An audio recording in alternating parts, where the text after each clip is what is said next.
আসসালামু আলাইকুম।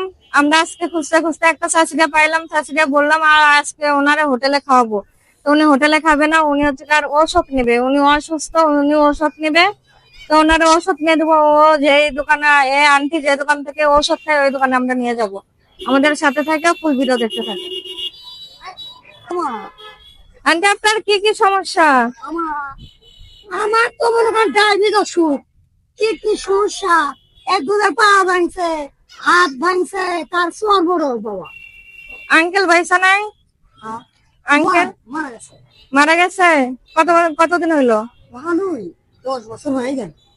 ছেলে মেয়ে নাই আন্টি? না মা, ছেলে মেয়ে হয় না। এই যে এটা আন্টি, আপনি কোন দোকান থেকে খান? আপনি কইলেন হুমাপাতি। এই যে আন্টি কান্না করেন না। রান্না করবো।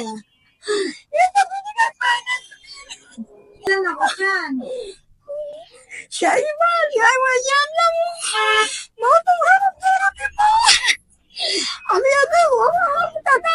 আমি বাইরে বসে শুয়ে থাকি, আপনি কাপ থেকে ওই যে শুয়ে থাকি, আমি খারে ছেয়ে পড়ে ওটা নষ্ট করে ওটা আবার যা শুয়ে আবার লোকের ফিরে বছর আমি বসি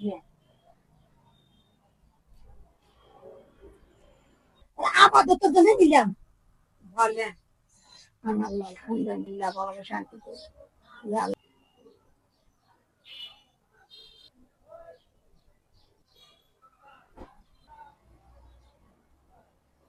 পারলেন আমরা এই চাষিরা ওষুধ কিনে নেওয়ার জন্য ফার্মেসিতে নিয়ে যাচ্ছিলাম। এই চাষিরা আমরা ওনার যা যা সমস্যা এগুলো দেখা আমরা ওষুধ নিয়ে দিচ্ছি। এখন এই চাষির জন্য সবাই দোয়া করবেন, ইনি যেন খুব তাড়াতাড়ি সুস্থ হয়ে যায় এবং আমাদের জন্য দোয়া করবেন। চাষি আপনি খুশি হয়েছেন? আমি খুশি তো। আমাদের জন্য দোয়া করবেন। দোয়া তো করবো বাবা, দোয়া করবো না বাবা, খুশি তো আমি খুশি। আমরা চাষিরা আজকে খুশি করতে পারছি, তার সমস্যা এই কারণে আমরা ওষুধ নিয়ে দিতে পারছি। চাষিও অনেক খুশি হয়েছে, আমাদের জন্য দোয়া করছে। আপনারাও দোয়া করবেন, আমাদের সাথে থাকবেন, জন্য দোয়া করবেন আপনারা সবাই। আল্লাহ হাফেজ।